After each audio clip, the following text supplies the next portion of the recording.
Tonight, I will take you to a place that most people have forgotten. A place where silence hides, screams, and shadows are alive. This is not just a story. It's a journey into darkness. It was a rainy night when four friends, Daniel, Sarah, Michael, and Emily, were driving along a deserted road. Their car headlights cut through the thick fog until they saw a huge, broken building rising in the distance, an asylum. Locals used to call it Raven Hill Asylum, closed down 50 years ago after strange deaths and disappearances. No one dared to step inside. But that night, curiosity won over fear. Door creaks, sound effect. They pushed open the rusty gates. And the moment they stepped inside, the air grew colder, as if the building had been waiting for them. The halls were endless, walls covered with peeling paint, and strange symbols scratched deep into the wood. Sarah whispered, "Did you hear that?" A faint sound of footsteps echoed from the upper floor. But when they looked, the stairs were empty. They found patient files scattered on the floor, names scratched out, pictures burned, and one file had a photograph of a man with hollow eyes staring directly at them. Suddenly, bang, a door slammed shut behind them. They weren't alone anymore.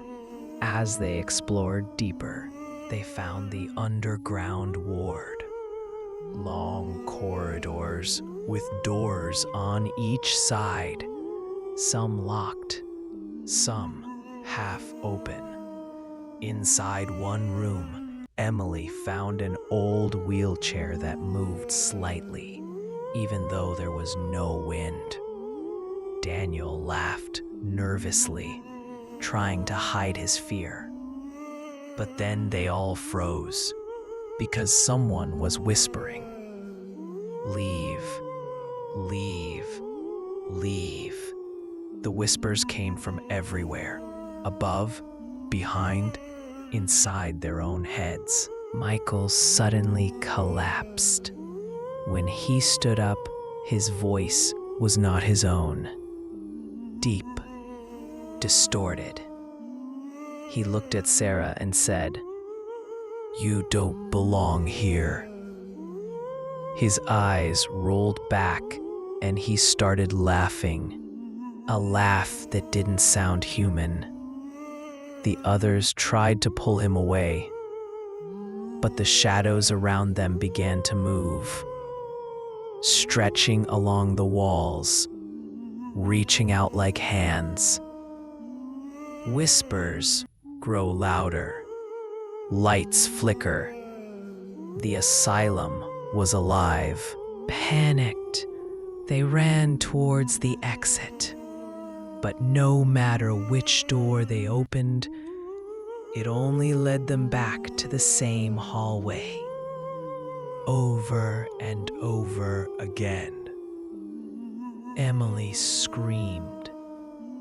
Sarah cried.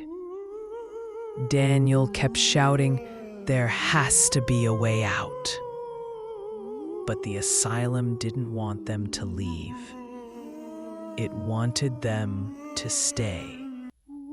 Finally, Daniel found a broken window and pushed Sarah and Emily outside. They escaped into the night, gasping for air, the asylum looming behind them. But when they turned around, Michael was still inside. And in the flickering light of the asylum, they saw him standing at the window, smiling, his eyes glowing in the dark. From that night on, whenever someone passed Ravenhill Asylum, they swore they saw a man standing at the window, waiting. Sarah and Emily thought they had escaped. They were outside, breathing hard, crying, but alive. The asylum stood behind them like a silent monster. Its windows broken, its walls cracked. But one window was not empty. Michael was there, still, watching, smiling. And then, the light inside the asylum flickered, and he disappeared. Days passed. Sarah and Emily returned to their hometown, trying to forget. But forgetting was impossible. At night, Emily would wake up screaming because Michael's voice whispered in her ear, "Why did you leave me?" Sarah's mirrors cracked by themselves. Shadows in her room didn't match her movement, and every night, the sound of footsteps echoed in her hallway. It was as if the asylum had followed them home. Finally, Sarah said, "We have to go back. We can't leave Michael there." Emily refused at first, but the hauntings grew worse. Objects moved on their own. Doors opened in the middle of the night, and both of them started bleeding from their noses without reason. The asylum wasn't done with them. It was calling them back. So one stormy night, they returned, flashlights in hand, hearts racing. The moment they entered the asylum gates, the doors slammed shut behind them. This time, there would be no easy escape. Inside, the halls were different. Not broken anymore. Not abandoned. The asylum was alive. Lights flickered, but they worked.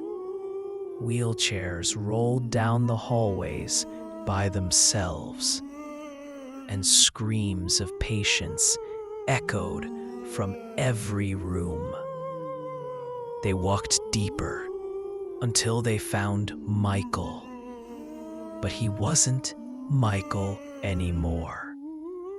His face was pale, his eyes hollow, his smile wide.